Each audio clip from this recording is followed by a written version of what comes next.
Hello friends, నేను doctor Mounika, consultant fertility expert, 39 hospital, LB Nagar, Hyderabad.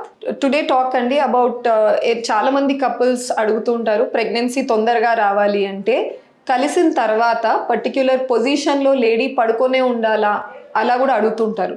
So వాళ్ళకి ఏంటి అంటే భర్త భార్య కలిసిన తర్వాత వీర్య కణాలు వెజైనాలో పడతాయి. పడిన తర్వాత చాలామంది పడుకొనే ఉండడం ఒక 10-15 నిమిషాల వరకు, లేదా తన హిప్స్ కింద ఒక నడుం కింద పిల్లో పెట్టుకొని అలానే ఉండడము. సో ఇలా చేయడం వల్ల ప్రెగ్నెన్సీ రావడానికి ఎక్స్ట్రా ఛాన్సెస్ ఉంటాయా అని అడుగుతూ ఉంటారండి. యాక్చువల్గా దీనికి సైంటిఫిక్గా ఎటువంటి ఎవిడెన్స్ లేదండి ఇలా చేయడం వల్ల మేబీ ఛాన్సెస్ బెటర్ అవుతాయి అని చెప్పేసి.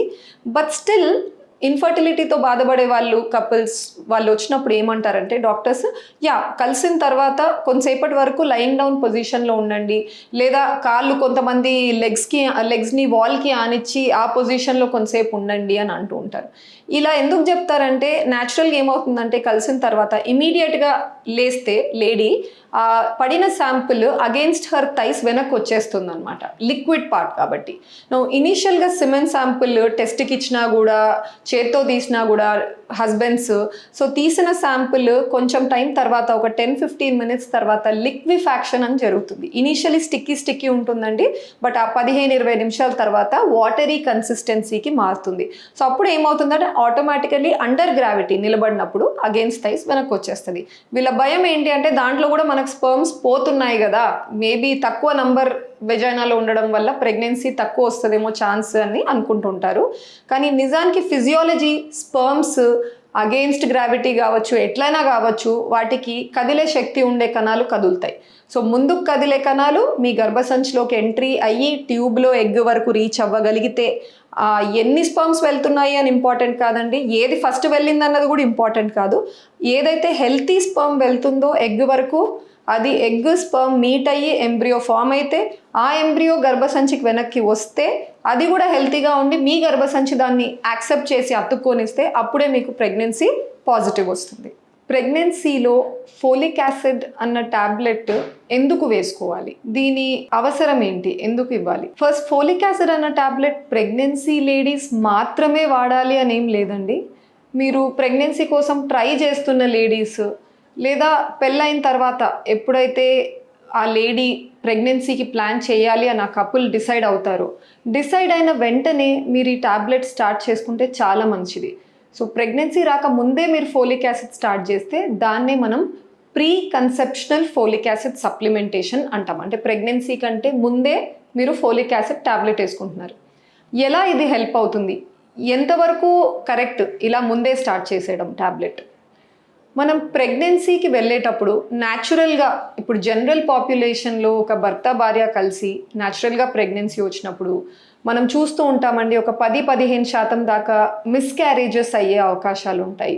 అంటే ఎక్కువగా మిస్క్యారేజ్ అయినప్పుడు జన్యుపరంగా తయారైన పిండంలో ఏదో లోపం ఉండి ఆ రీజన్ వల్ల ఇలా జరిగిందేమో అని డాక్టర్స్ కూడా ఎక్స్ప్లెయిన్ చేస్తూ ఉంటారు.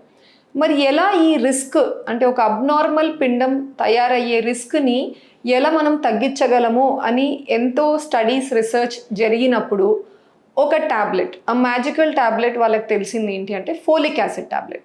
సో ఈ ఫోలిక్ యాసిడ్ అన్నది ఎందుకు ఇంపార్టెంట్, మన బాడీలో వెళ్ళినప్పుడు ఇన్సైడ్ అవర్ బాడీ ఈ ఫోలిక్ యాసిడ్ ఆ సెల్స్లో ఉన్న డిఎన్ఏ, మన జెనెటిక్ మెటీరియల్ తయారవ్వడానికి, బేబీలో ఆర్గన్స్, హార్ట్, కిడ్నీ, బ్రెయిన్ ఇవన్నీ ఫార్మేషన్కి చాలా హెల్ప్ అవుతుంది. అందుకనే ఫోలిక్ యాసిడ్ మన బాడీలో కరెక్ట్ అమౌంట్లో లేకుండా ఉన్నప్పుడు, డెఫిషియన్సీతో మీరు ప్రెగ్నెన్సీకి వెళ్ళినప్పుడు, ప్రెగ్నెన్సీలో కన్సీవ్ అయిన బేబీలో ప్రాబ్లమ్స్ ఉండే అవకాశాలు హై ఉండే ఛాన్స్ ఉంటుంది.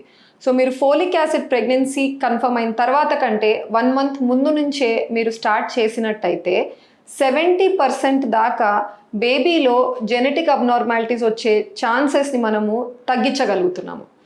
ఇది స్టడీ ప్రూవెన్. ఎంత స్టడీ ప్రూవెన్ అంటే, ఇప్పుడు మీరు గవర్నమెంట్ హాస్పిటల్స్ ఎక్కడ వెళ్ళినా కూడా మీకు 3 టాబ్లెట్స్ అయితే ఫ్రీగా ఓవర్ ద కౌంటర్ ఇస్తారండి. That is folic acid, iron tablet, calcium tablets. ఇది కాకుండా గవర్నమెంట్ మీరు ఫ్రీగా ప్రొవైడ్ చేసేది టీకాలు, వ్యాక్సిన్స్ ఫర్ ద బేబీస్.